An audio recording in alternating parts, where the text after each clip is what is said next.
Well, thank you, Chairman, for convening this important hearing on a critical foreign policy challenge. I thank our witnesses for appearing today. The actions of Iran's proxies in Yemen and the surrounding waters threaten the lives of innocent mariners and sailors, as well as significant global commerce, and they risk destabilizing a fragile pathway toward peace in Yemen. 9 nations border the Red Sea and connecting gulfs. None of them are Iran. And yet the blood-stained fingerprints of the world's leading state sponsor of terror are all over the Red Sea.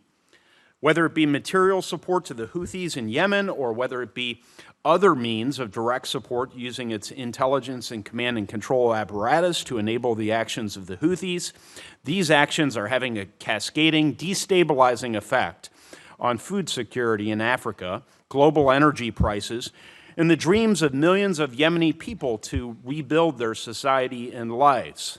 It's imperative that the administration respond to these actions while demonstrating it is both a strategy for deterring aggression and appropriate legal doctrine for maintaining these global commons.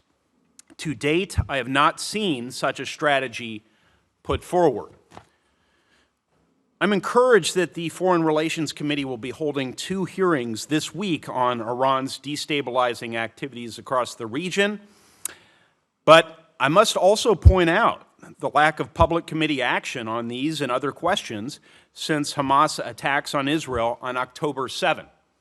I have no doubt about the sincerity of today's witnesses when they will tell us that they're committed to addressing the security challenges across the Red Sea and particularly in Yemen. I do have doubts, however, that the administration has an actionable plan to bring an end to Houthi aggression, Iranian terrorism, and a curtailment of Russian and Chinese meddling in this vital region. Our military actions to date, carried out by incredibly brave U.S. service members, have yet to stop the Houthis. The questions we're thus presented with are, what do we do now? What actions by the United States are we willing to countenance? How do we push back on the Iranian-parroted rhetoric tying the Houthis' actions to Israel's fight against Hamas? How do we continue to push for a stable peace process in Yemen? I hope that we'll be able to get at these topics today, and I hope that we'll hear from our witnesses today.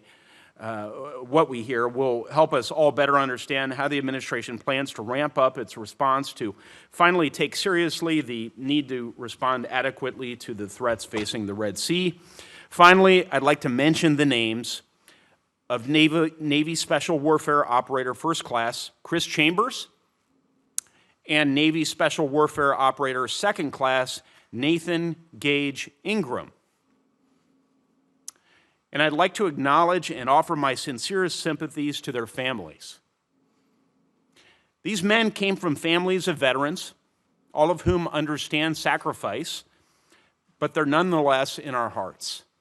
These 2 brave men gave their lives to preserving America's security in the Red Sea, and we would be remiss if we didn't remember the continued danger our men and women in uniform face, even this very hour, on the land and sea and in the air around Yemen.